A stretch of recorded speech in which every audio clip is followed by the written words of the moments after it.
Bismillahirrahmanirrahim. Assalamualaikum warahmatullahi wabarakatuh. Peace be and prosperity upon us.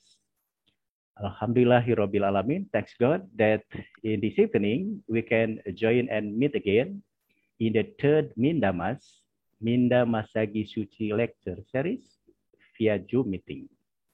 As we know that the Mindamas lecture series is monthly agenda organized by ASPENSI, International Association for Historian and History Educators in Bandung, West Java, Indonesia. Ladies and gentlemen, distinguished guests, to start this event, we are to sing the national anthem of Indonesia Raya, the Great Indonesia, which will be played in the video by Pak Esa Paujian Gumelar as our host and admin in this evening agenda. Pak Esa, please.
Thank you, ladies and gentlemen, for those of you who are willing to listen or join in singing the national anthem of Indonesia Raya, the Great Indonesia.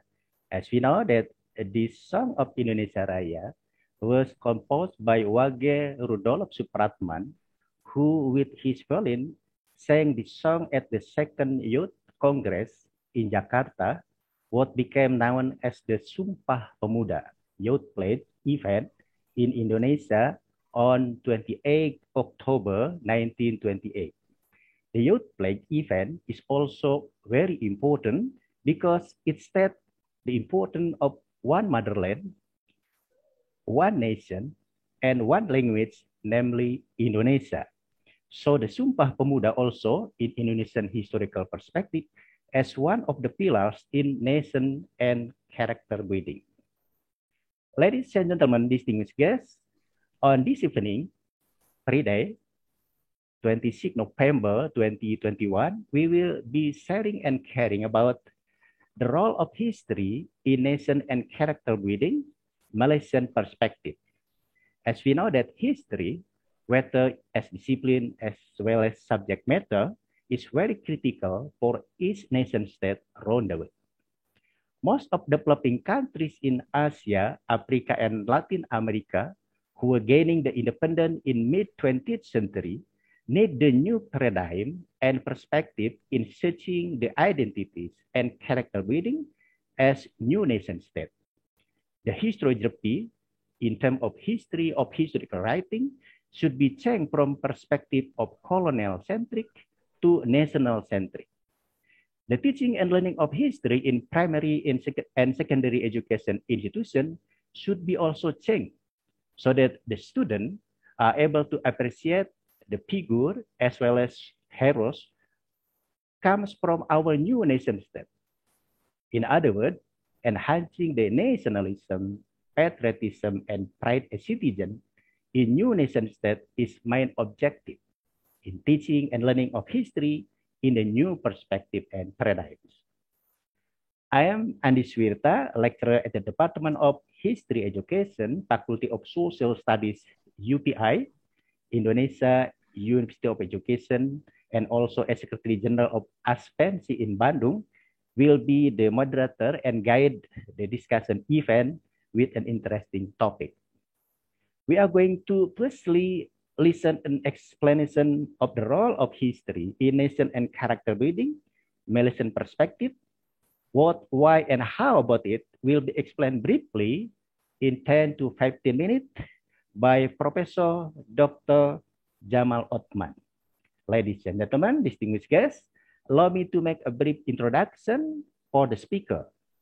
Professor Dr. Jamal Othman is currently as lecturer and researcher at the Malaysian Institute of Economic Research, MIER, near National University of Malaysia, UKM, in Bangi, Selangor, Darul Ehsan, Malaysia. He is very knowledgeable and expert in economic valuation of environmental resources, modeling the economy and environment linkage, commodity market and trade, sector market and rural economic. Although he is expert in economic discipline, but according to Professor Dr. Jamal Othman, he is really very like and interesting to study of history since secondary school to currently. Well, Professor Dr. Jamal Othman, screen is yours for presentation in 15 minutes, please. Yeah, thank you, Mr. Moderator, and also representing the organizer, Pak Andi Swirta of UPI Bandung. I must say thank you so much for giving me the chance, the opportunity to make a sharing with all of you distinguished participants in this particular event. I must also say that, the brief biodata of myself as conveyed by Pak Andi, I must say that he has been rather old. There's been a lot of changes since then. I'm no more with the MIER, but I'm now with the National University of Malaysia, University Kebangsaan Malaysia. Yeah, I must say that first and foremost. And Bismillahirrahmanirrahim. Assalamualaikum warahmatullahi wabarakatuh. And a very good evening to everyone. I've been asked, or rather given the opportunity to talk about the title as mentioned by Pak Andi. The title seemingly looks micro, so that one could perhaps find or come up with a long list of how history may influence or may shape one's character and nation building. So one may be tempted to come up with such a long list. But I, as an economist, and for this particular event, I would like to look from the perspective of, the macro perspective of the topic, rather than looking into the micro aspect, which is, the kind of list that I was saying. How history would influence one's character, how history would influence nation building, point 1, point 2, point 3. One can come up with that kind of list, but unfortunately for this particular event, I'll be looking at the micro aspect because I'm very much influenced by, the economic background that I myself actually is an economist by training, but as Pak Andi mentioned, it's the love of history that has been, deep, that's been residing deep in my heart for a very long time. And so that compels me to make a sharing. Anyway, I prepared just one slide as per instruction by Pak Andi, and I will just read them.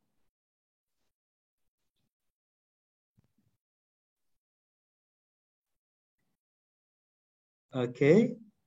Can you all see the slide on your screen? Okay, Prof. Okay, good. I may just read it because time is a real constraint. I was given 15 minutes. Now I've taken 5 minutes, perhaps. Anyway, the title is The Role of History in Character and Nation Building. Note that I made a slight change there, a non-historian Malaysian perspective there. Okay. First is, why is history so special? My answer is this. It is so special because it links the present life with the dynamics of our past times. Without history, no one would know how our past looked like.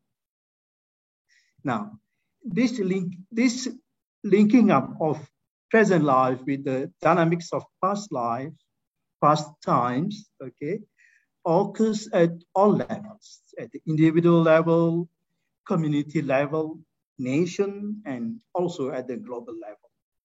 It is history that is able, or that allows us to be able to link up with the past. No other knowledge could.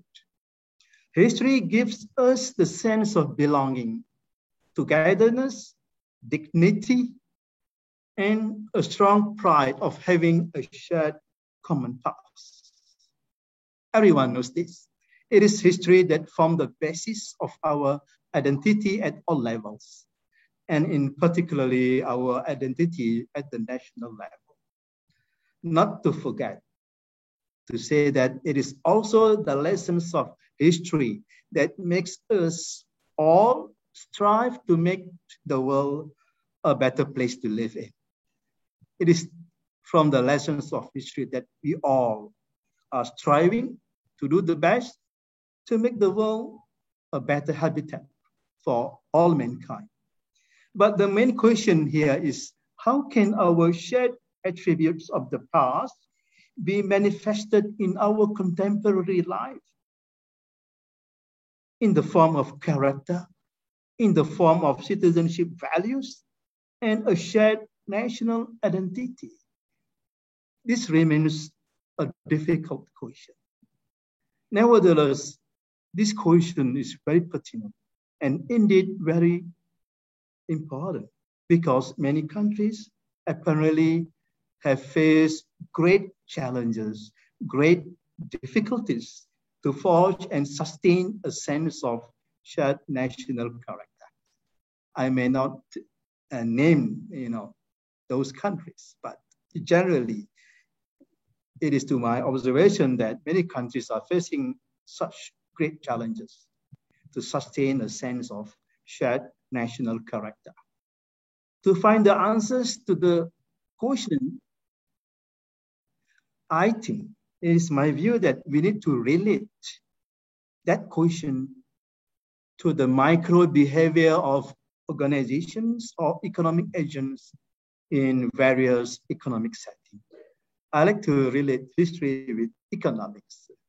That's why I mentioned this kind of example, so that we know that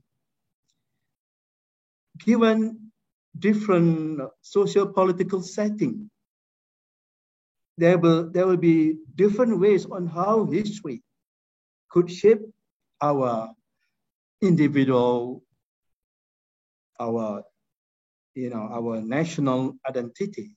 It's not going to be the same across countries. And we know that in economics, the decision rules in determining output level and prices of producers or firms, they differ depending on the kinds of market structure that they are in. For instance, firms in competitive markets, they take prices as given.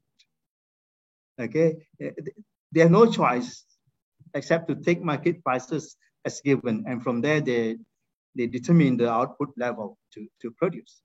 While monopoly firms, they possess market power to determine output levels, and consequently they are able to dictate market prices. see the clear example here in terms of, you know, the behavior of economic agents. Different market structure, there'll be different behavior in terms of how firms set their output level and consequently how prices will be determined by that kind of output setting behavior. And it is likewise for the case of nation building and citizenship values. We need to go back to one country's constitution. And this is the key. One country's constitution has very strong linkage with the concept of nation building, character building, citizenship values. This is what I said, the micro aspect of this particular topic. Having said this, having said that, it is very important for us to go back to one country's constitution in order to understand how history shaped the character of the citizens, or in short, or in general, the character of the nation. Having said that, I must stress that it does not suffice, it is not sufficient for us to just merely understand the content of a country's constitution. Rather, more importantly, we must make every effort to understand the underlying factors, the fundamental factors that have given rise to the various manifestations of our constitution. And more specifically, it will be very important for us to have a strong sense of the socio-cultural setting and aspiration of the people who form the backbones and founders of the country. When we talk about the constitution, more pertinent, more relevant will be for us to understand the underlying factors that have given rise to the various contents, to the various manifestations of our constitution. Why this perspective is important? The reason, from my view, is intuitive. It is simple. Why? It is to my belief that it is to everyone's natural expectation that a country's constitution would reflect what I call here the key attributes of the cultural, socio-political setting and economic institutions of the nation. A classical illustration of what a country's constitution is can be attributed to Lord Bolingbroke. Students of history, students of law will know this name very well. It's kind of household name for students of history and law. Lord Bolingbroke, who lived in the 18th century, wrote in his essay, his essay was named A Dissertation on Parties. According to Lord Bolingbroke, by constitution, we mean whenever we speak with propriety and exactness, that assemblage of laws, institutions, and customs derived from certain fixed principles of reason that compose the general system, according to which the community had agreed to be governed. So that is the definition of what a constitution is, according to Lord Bolingbroke. And I would like to relate that to the case of the Malaysian constitution.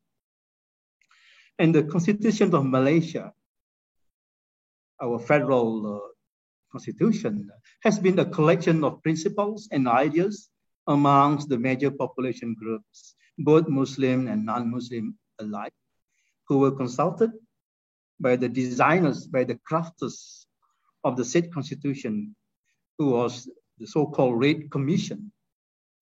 And those principles and ideas were subsequently agreed upon by the Malay rulers at the time. And it has been a historical fact that the Malay states, long before the coming of the colonial powers, Great Britain, had already applied the Islamic law although it may be at varying level relative to the prevailing codes or school of thoughts due to the influence of the local Malay customs. Note that during the Malaccan Sultanate era in the 15th century, the Malaccan Sultanate was one of the early kingdoms in Malaysia. It existed in the 15th century. During that era, the Malaccan laws were compiled, and when the empire fell due to the invasion of the Portuguese, variations of the Malaccan law were implemented in many other Malay states, particularly Pahang, Johor, Terengganu, and Kedah.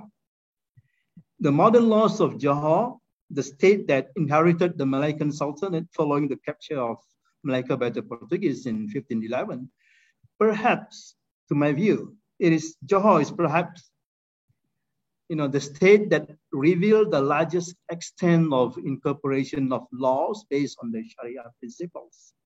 Sharia means the Islamic principles. Sharia principle is analogous or synonymous to Islamic principles.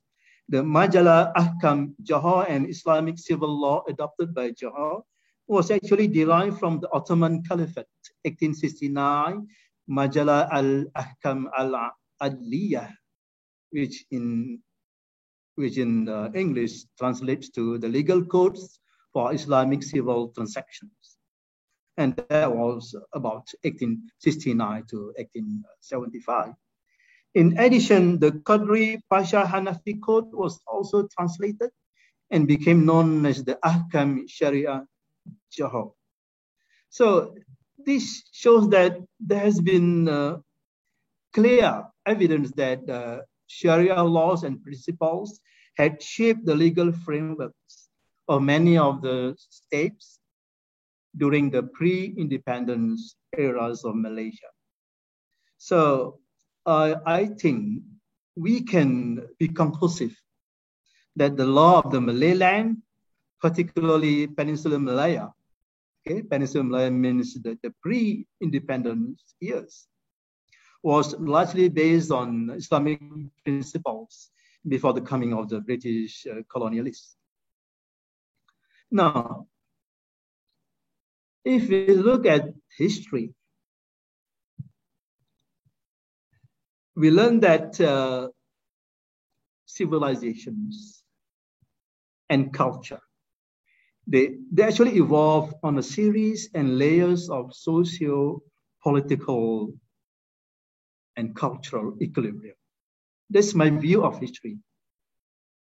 Civilizations and culture evolve on many layers, many series of what I call here as socio-cultural and political equilibrium. And we have seen from time immemorial, civilizations and polities rose and collapsed. Each cycle of equilibrium may be long, may be short, depending on the context, depending on the dynamics of the day. But they all represent a shared continuum of the history of humankind, manifested by the past, present, and future dynamics. And I like to call such dynamics as the theory of equilibrium cycle, where every culture and civilizations evolve interactively in a gradual economic principles. Well, the language is not stable, and I hope you bear with me. And further, and perhaps as well, to most of us, we may not be conscious. We may not be, having a clear idea, having a deliberate kind of thoughts, in the sense that every human member of Mother Earth, every single human being who is living right now is actually constructing and shaping our new future historical dynamics. in our land, our community, and in our beloved planet. To many people, I believe this is something which is very much unconscious. Happening is ongoing, and it's going to be a never-ending process. But one normally wouldn't feel that it is, something that one would like to deliberately ponder on these dynamics. So it happens without many of us being conscious of it. So what this all mean to us, especially in the context of this topic? A relevant question that I like to pose to all the audience is what will happen to one country's constitution, given the dynamics of time, where everyone in this planet is actually shaping the future historical dynamics. So I would leave this to the audience to answer. But having said that, my last word, I think I'm taking less than 15 minutes. I'm trying to be generous, Pak Andi. Anyway, my last word is, let us all hope and pray the world of tomorrow will be a better habitat for mankind to live in. So that's what, having said that, that's what I mentioned earlier as the macro perspective of this particular topic given to me. I hope I've somewhat been able to meet your expectation, and all shortcomings are mine.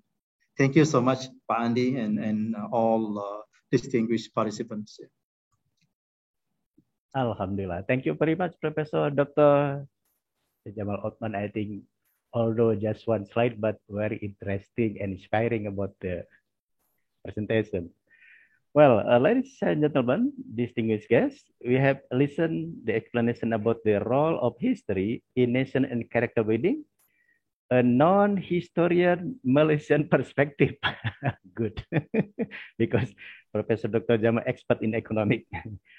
I will not conclude and summarize that has been explained by the speaker due to it is very clear for us.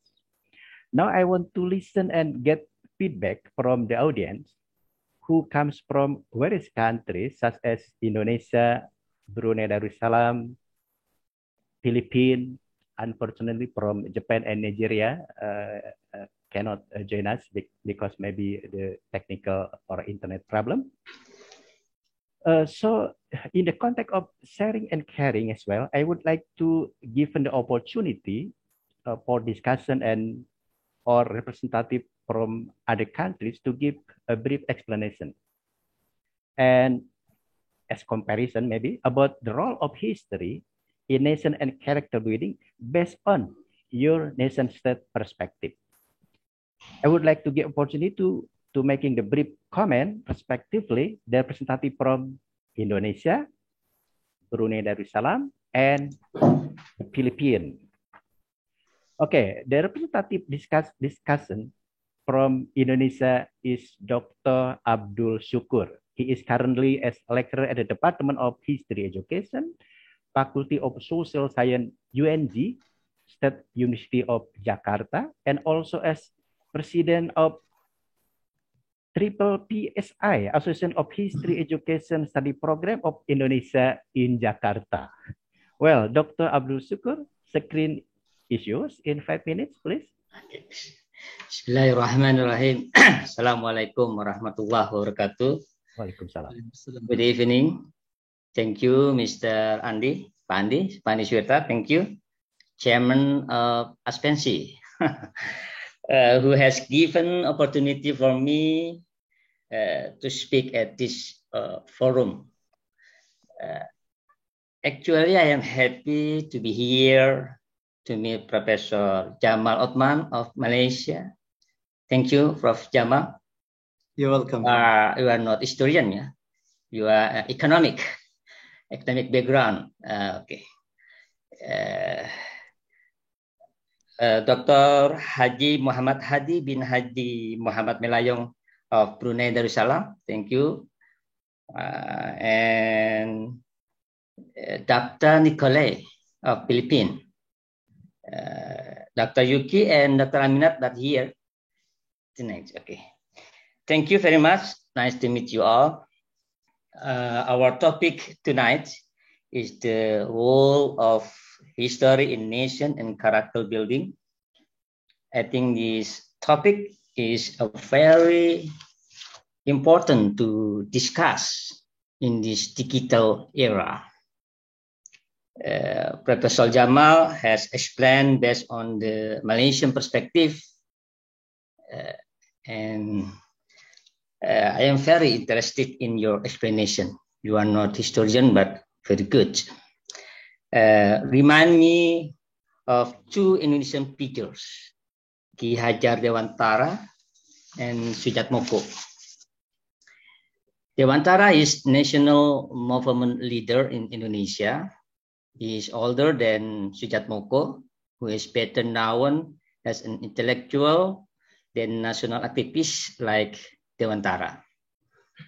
But both of them have viewed that history has important and strategic role to build nation state. According to me, that Dewantara and Sujatmoko have historical awareness. I mean that history lesson are very important to them because can build national identity. For this lesson, they rejected historical reconstruction based on colonial perspective. After independence, Dewantara and Sujatmoko promote the new writing of history based on an Indonesian perspective. Sujatmoko view can be read in his book of Introduction to Indonesian Historiography. In this book, he supported the idea of writing history based on Indonesian perspective.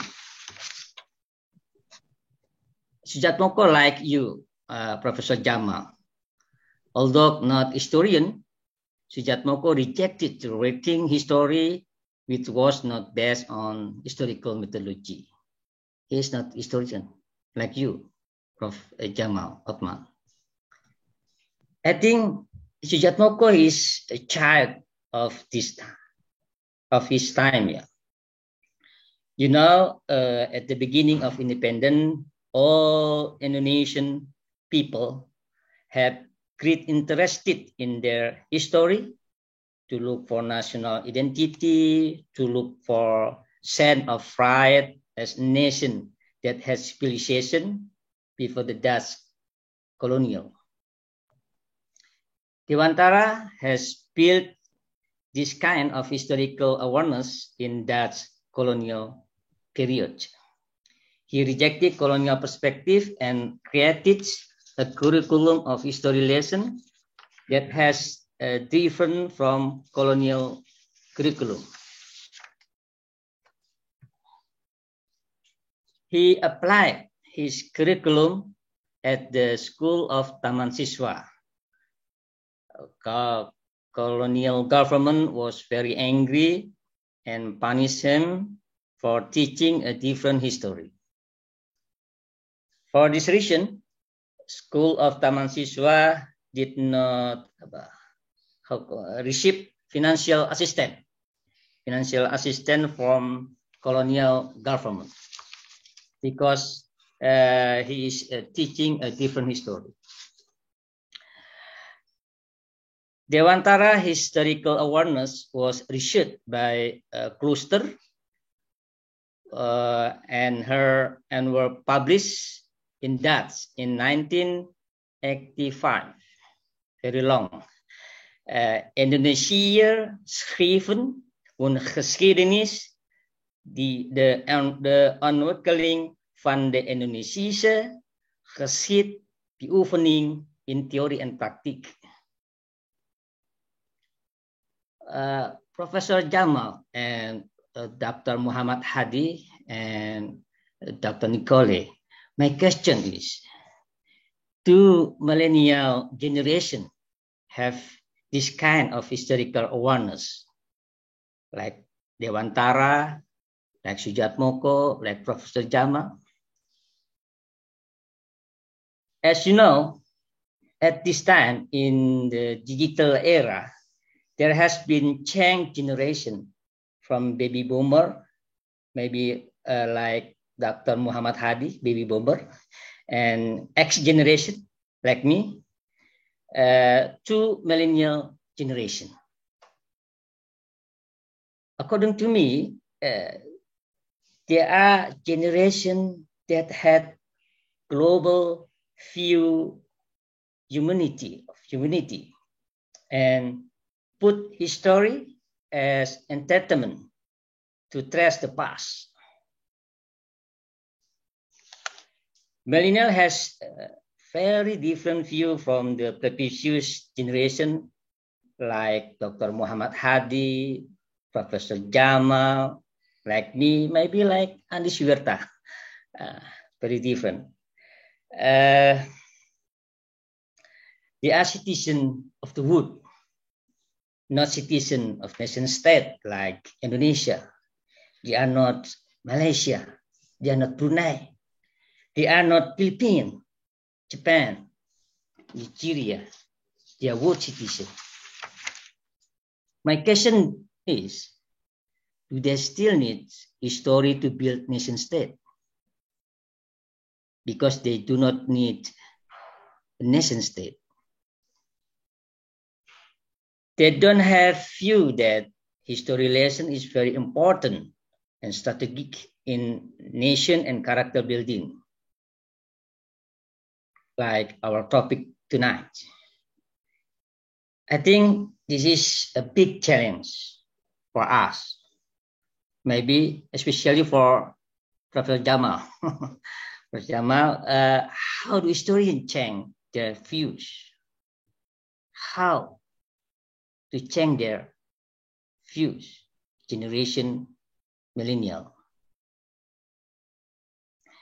The last time, I want to thank you all you for listening to my opinion. I would like to special thanks to Professor Jamal.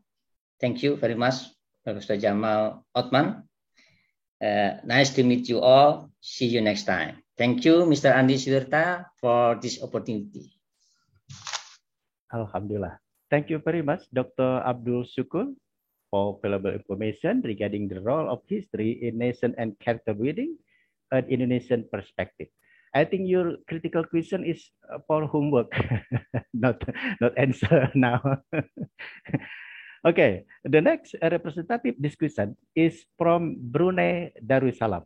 I would like to invite Dr. Haji Muhammad Hadi bin Haji Muhammad Melayong to give a brief sharing and comparing about the role of history in nation and character building, a Bruneian perspective. As a brief information that Dr. Haji Muhammad Hadi bin Haji Muhammad Melayong is currently as President of Persebar, Brunei History Society in Brunei Darussalam, Negara Brunei Darussalam. He is expert in history of MIB, Malay Islamic monarchy, and modern Brunei history. Well, Dr. Hadi, screen is yours in 5 minutes, please. Assalamualaikum warahmatullahi wabarakatuh. Waalaikumsalam warahmatullahi wabarakatuh. And a very good evening to everyone, especially our presenter from Malaysia, Indonesia, and Japan. In Indonesia, and also especially to Mr. Dr. Mas Andi, our chair and the moderator tonight event, for the opportunity to participate in this wonderful and hopefully fruitful event.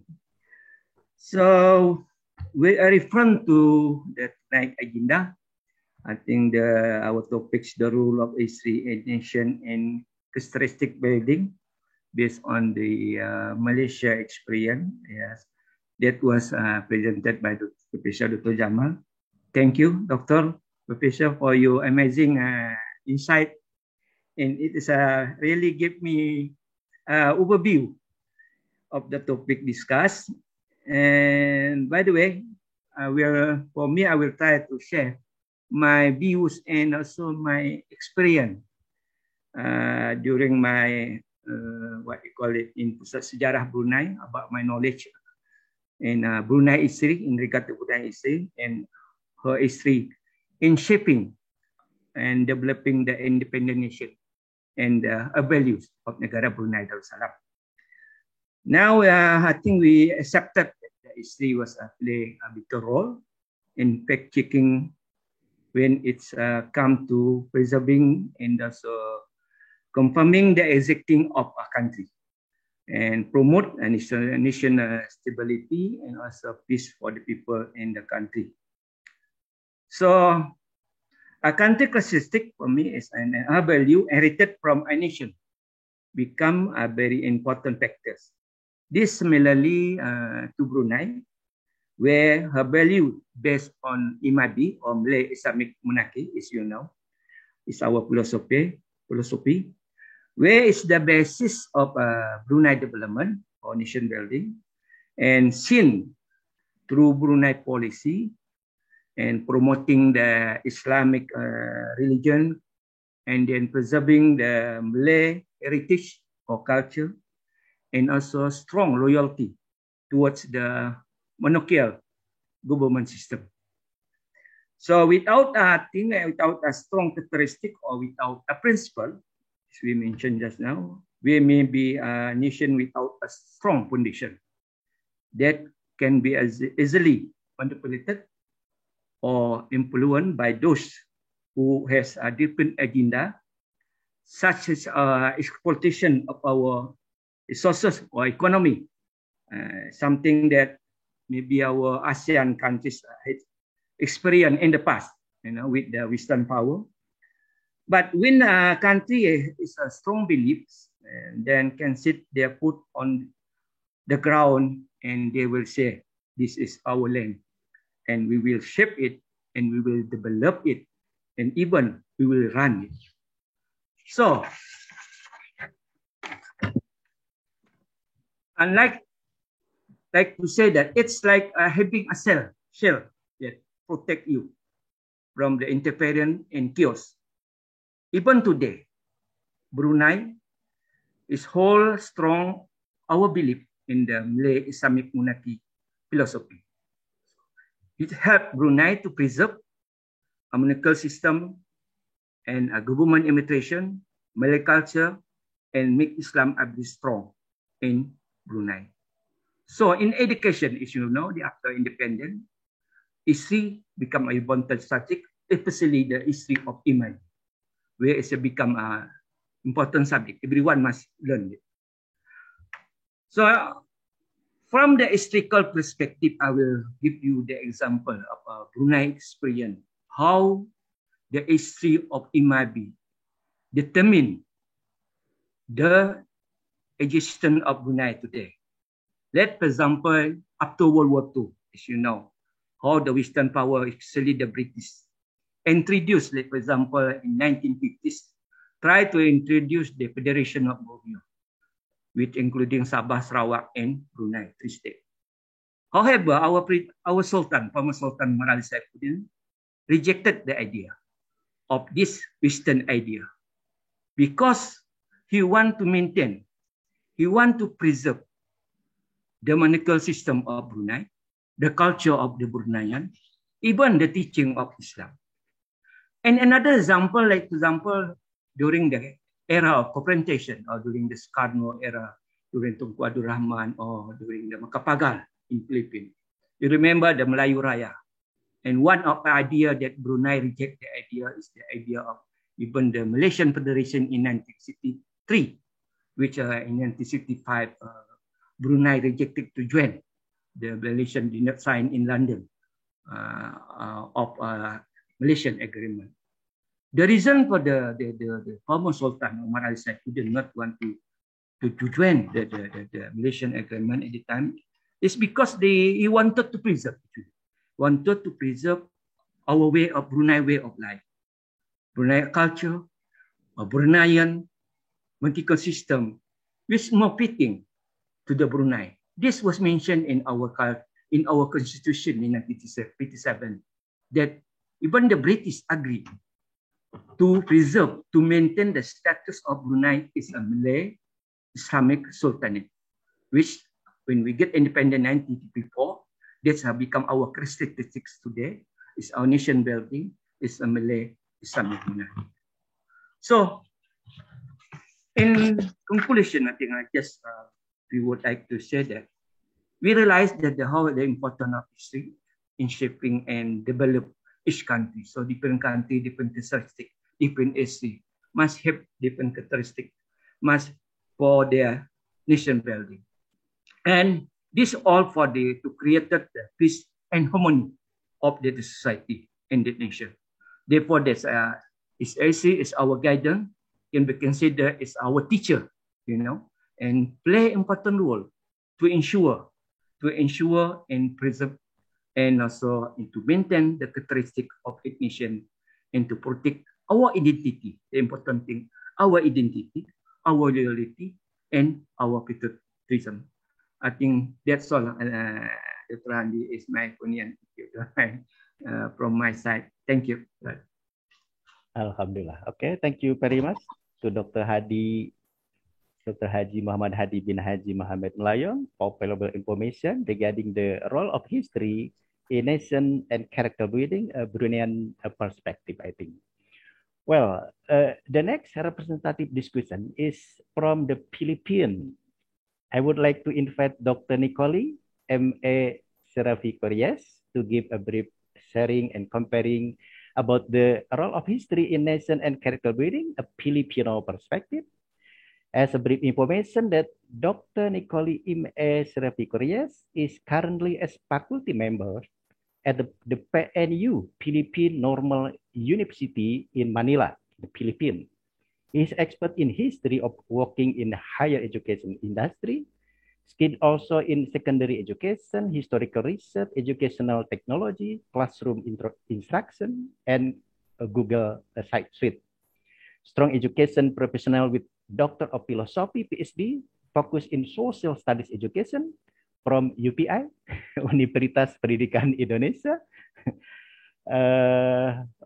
in Bandung, West Jawa, focus on social studies education, pendidikan ilmu pengetahuan sosial in Tagalog language, Araling Padlipunan.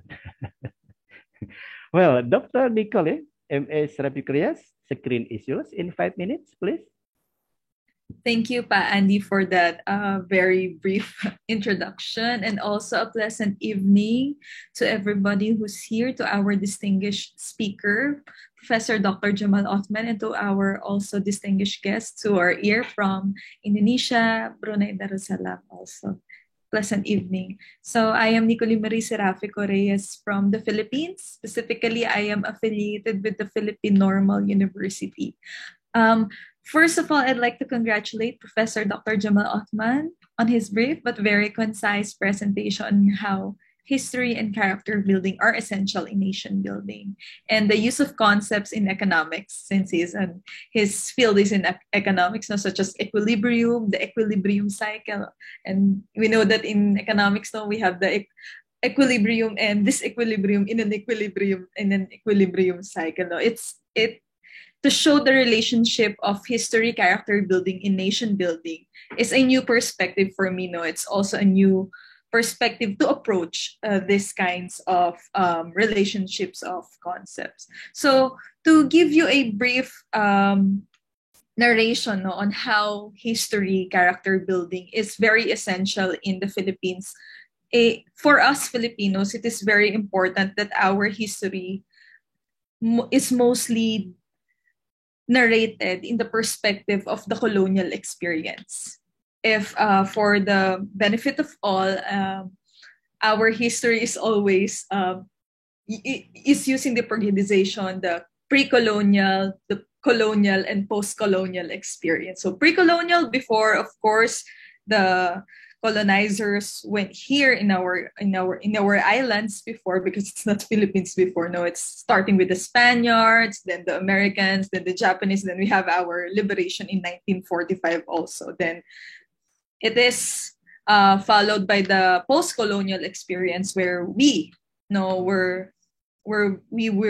our country became an independent and sovereign country. So the first thing that comes to my mind in terms of nation building is unifying the nation, unifying the people, unifying everything that is about the nation. Because as Benedict Anderson would always put it, being in a nation means that you are in an imagined community. The people who are living in the nation imagines that they are living in this one community. So the same with Indonesia, no? The geographical characteristic of the Philippines is also an archipelago. If Indonesia has around like 15,000 islands, correct me if I'm wrong, no? The Philippines has 7,641 islands, and these islands are inhabited by Filipinos. So how do we Filipinos living in different islands can imagine that they're living in one nation? So there have been efforts, of course, in building the Philippine nation. So first things first, there are movements on having a national language, such as Filipino. But currently, even if it is indicated in our 1987 Constitution that the Filipino is the language that should be officially used, especially in the government, in education, there are still, when you go to other provinces in the Philippines, you cannot understand their language. For example, I am from Manila. The language we spoke is Filipino and Tagalog. And Filipino is mostly based in Tagalog. So when I go to Cebu or Davao in Mindanao, they speak other language. Like for the Cebu and Davao, they speak Bisaya. Coming from Manila, I cannot understand Bisaya. But they can speak Filipino. But when they speak Bisaya, most of us who came from Manila are like, okay, we cannot understand it. So the first attempt is to, of course, to establish a national language, but this is still in the works. That's why I was quite envious when I went to Malaysia and Indonesia. I haven't been to Brunei, so I hope someday I get to visit Brunei. That whenever you go somewhere, people will understand Bahasa Indonesian, Bahasa Melayu. And in the Philippines, when you go to other provinces, they speak their own language. We cannot understand it. We cannot understand each other unless we speak Filipino. But they do not. It's seldom that they practice Filipino unless they are in Manila. Second is on education.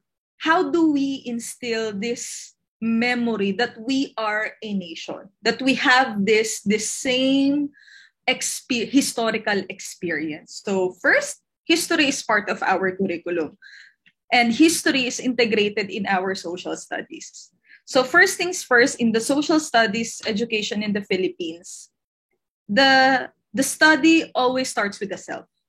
Knowing the self, your family, your community, your region or province, then the Philippines itself. So it's like an expanding horizon. The struggles here is, first of all, since I've said this earlier, that our history is mostly narrated based on our colonial experience, the local history that students should be educated or should learn about is very scant. Very few studies are available when students are faced in learning about their own local community. So now it has been also the task of many historians, Filipino historians in our country, to dig deeper into the various local histories. So for example, if I am from Manila, even if Manila was the center of the colonial experience in the Philippines, we still have to know what Manila is before that colonial experience, before it became the seat of power when the Spaniards came here in our country. So, and also the same also with the other provinces, no, they get to know the roots of their provinces, why do they speak that kind of language in their community, and also the culture and tradition, which is also upheld in our 1987 Constitution, that the state shall promote the culture and arts of the country. So the issue of multiculturalism is not actually an issue. The challenge of multiculturalism is very prevalent also in our country. So how do we get, as teachers and also as a historian, how do we get to unify this multicultural experience into one great narrative or one great historical narrative that all of us Filipinos will be able to relate to? So I think if I'm going to answer Professor Abdul Shukur's question earlier, maybe the main challenge for us teachers, for the Gen Z, is how can we let them relate this, that we have this one historical experience, and you are not alone in that historical experience. Your ancestors were part of that. And their own personal experience, how can it be intertwined or related to the building of this great historical narrative that we have in our country? Because I think it is very important in nation building that a nation should come into terms with its own history. Okay, we should accept, the nation should accept, and to determine, to have its self-determination, what kind of identity do I want to have as a nation, in order to present the plan for a nation building. That would be all for me, and thank you very much for this opportunity to share with you our experience here in our country, and to hear also from the other countries, especially to our neighbors here in Southeast Asia. Thank you very much. Alhamdulillah. Oke, maraming selamat. Selamat po. Thank you very much to Dr. Nicole M.A. Srepikorias for valuable information regarding to the role of history in nation and character building, Filipinos perspective, I think. Most of Indonesian, Malaysian, as well as Brunei people, I think, didn't yet understand about the Tagalog language as national language of the Philippines. I just understand, for example, the word of salamat. Actually, its meaning is thank you. Thank you. Thank you. While in Indonesian language, salamat means congratulations. And thank you is terima kasih. Okay. Ladies and gentlemen, distinguished guests, we have been sharing and caring in academic matters, particularly in talking about the role of history and in nation and character building based on our nation state perspective. I will not make the fixed conclusion due to each speaker is very clear in sharing and carrying the information related to the role of history in nation and character building for each country. What is important to be stressed here, that's one again I have mentioned earlier, that the historical discourses as shown in the historiography as well as the content of teaching and learning of history very critical for enhancing the spirit of nationalism, patriotism, and pride as citizen in new nation state. Accordingly, I think education process in the main pillar for recognizing, remembering, preserving, and finally implementing the historical knowledge in nation and character building. With education, we will prepare the young generation in order what we call in Indonesian language, jas merah, jangan sekali-sekali meninggalkan sejarah, or don't forget about history. But if jas merah is the symbol of communism, I would look saying about the jas hijau. Jangan sekali-kali menghilangkan sejarah dan masa lampau. Or don't educate the historical content. And last time, we are also familiar with the motto of Historia Magistra Vitae, that is history is the best experience for life. By history teaching, our young generation will not lose their identity and character in the international relation marked by the current of globalization. Ladies and gentlemen, distinguished guests, before this event ending, I think we just 1 hour. Maybe if I would like to give the opportunity for other audience, maybe give the brief comment in 1 to minute, maybe from Brunei. Dr. Harun, brief giving the brief comment, maybe related to the history in Brunei perspective. Still unmute, Dato? Still unmute your microphone. Sorry. Okay. Okay. Good evening, everybody, and thank you very much, Pandi, for giving me this opportunity just to pose one question to Professor Dato Jamal, and perhaps to reiterate something with Dr. Myers. Yeah. Okay. When you talk about we talk about nation building, I think it is synonym to political stability and economic stability. That is the most important.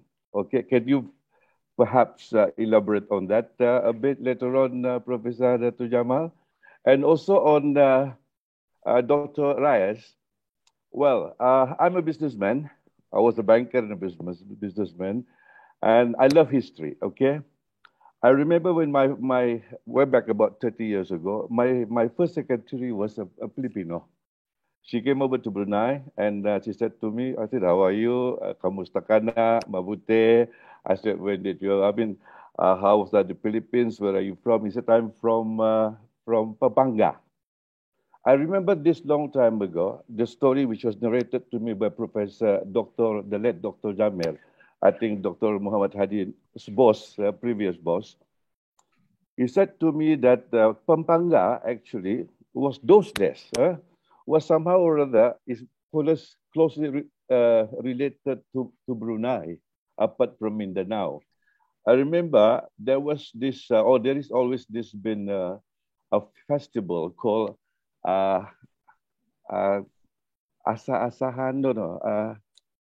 Festival of the Beach.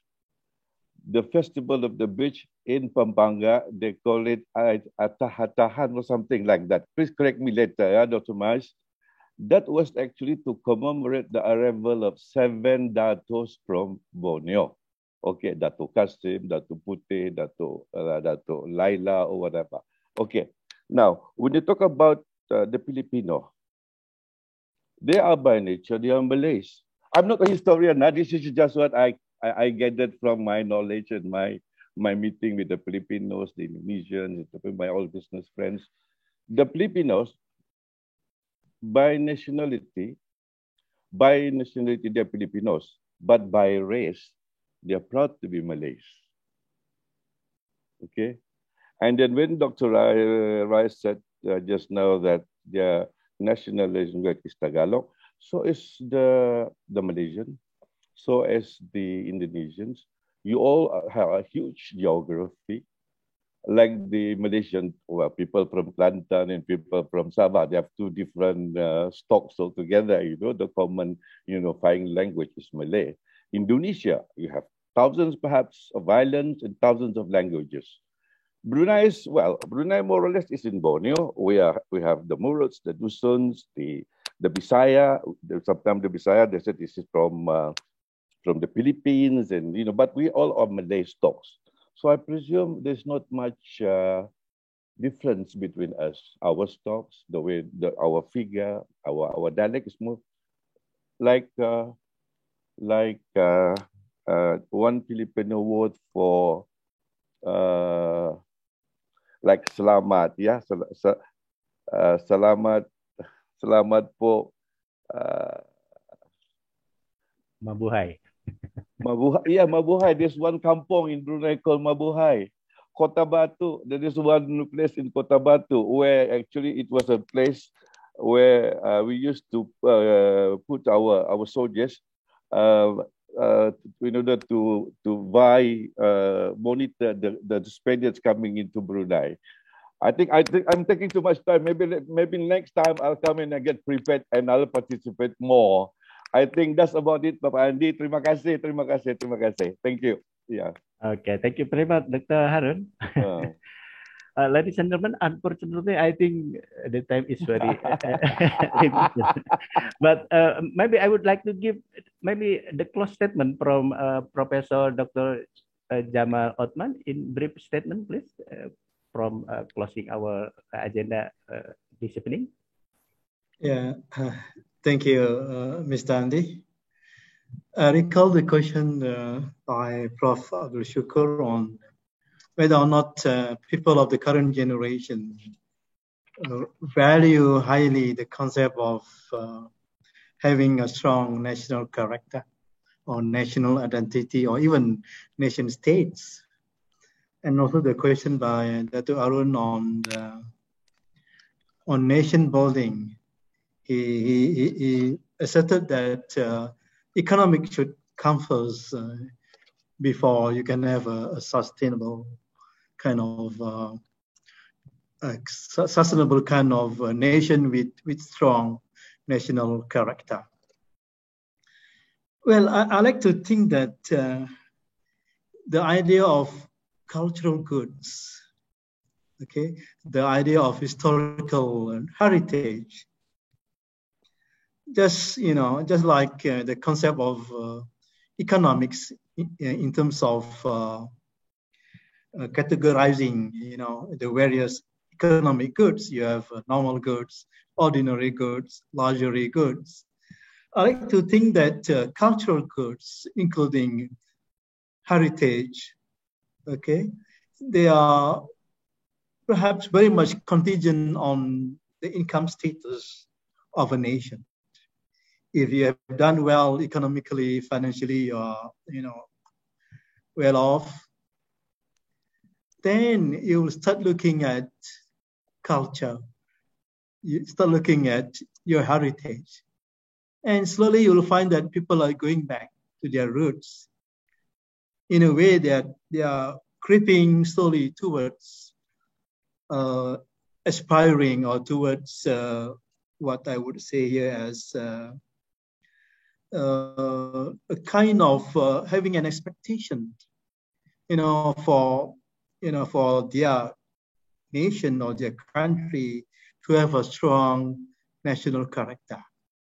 Yeah, I think this is a natural process, a natural progression. You solve the economic issues first, then cultural goods, heritage will be more relevant. It wouldn't be sites, it wouldn't be put aside, but rather people will be taking them as part of the mainstream things, as part of important attributes that would constitute well-being. So that's my view. Look at what's happening around the world. People are actually going back to their roots.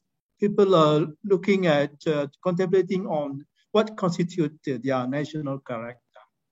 So people value diversity more than ever. And that diversity is not just about biodiversity, but it's about cultural diversity. National identities differ across the globe, and it is part of diversity that we should cherish, that we should value highly. So as income rises, as your GDP rises, as your GDP per capita rises, people will go back to their roots and would cherish more than ever the idea of national character, the idea of heritage, the idea of our motherland. And in fact, in Islam too, we value highly the concept of watan. Watan means your motherland. Protect it, defend it, and consider all the values that you have, past, now, and future, as part of that kind of, socioeconomic values. And we can even assign a monetary value on cultural goods. So yes, I think culture, history will continue to be relevant. And in fact, it will become more relevant in the future. And on Dr. Harun, assertion that economy is important for, to have a sustained nation. Yes, I agree. And for that matter, in Malaysia, in the late 60s, in the early 70s, we launched this very radical social engineering programs known as the New Economic Policy in order to rectify the various disparity across the major population groups. At the time, we did not want the Malays, the major population group, to be identified with agriculture, with rural areas plagued with poverty, and the Malaysian Indians associated with plantation, and the Malaysian Chinese associated with, with urban economics, with commercial activities, and so on. We did not want that. We wanted to restructure the society so that income disparity, poverty is being fixed. And once you fix that poverty issues, you fix that income disparity, then you can have a sustained well-being. Then the nation will be strong and sustainable. Yes, I agree to a large extent that economic dimension must be fixed. We should not allow disparity, wealth ownership, income distribution to continue. And that would, in the end, will lead to the downfall of nations. Even though in contemporary life, income distribution, wealth distribution, they are still very prominent issues. And that's my sharing, Pak Andi. Alhamdulillah. Okay, thank you very much, Professor Doctor, for closing statement, I think. Ladies and gentlemen, distinguished guests, before this event ending, I would like to make this suggestion. How if in the fourth Mindamas lecture series in December 2021, next month, the speaker is from the Philippines. I think it is a good idea if Dr. Nicole M.S. Serafico Reyes of PNU became the speaker on any topic in the Philippines, including education, social, culture, and even political issues in the Philippines. How about, Doctor? Are you ready? Let us see the schedule, of course. In last December, Doctor. Yes. Hopefully able to participate. Maybe before the holidays, because most of the Filipinos are Christian, including me. So I would like to inform you later. Well, ladies and gentlemen, distinguished guests, let's ending our virtual meeting now by reciting together Hamdalah. Alhamdulillahirabbil alamin. Thanks God. Hopefully God bless us. We will meet again, inshallah, in December 2021 with different and interesting topic. Best regard and warm regard from Bandung. Thank you very much. Terima kasih. Maraming salamat po. Arigato gozaimasu. See you next time. Wassalamualaikum warahmatullahi wabarakatuh. Waalaikumsalam. Waalaikumsalam.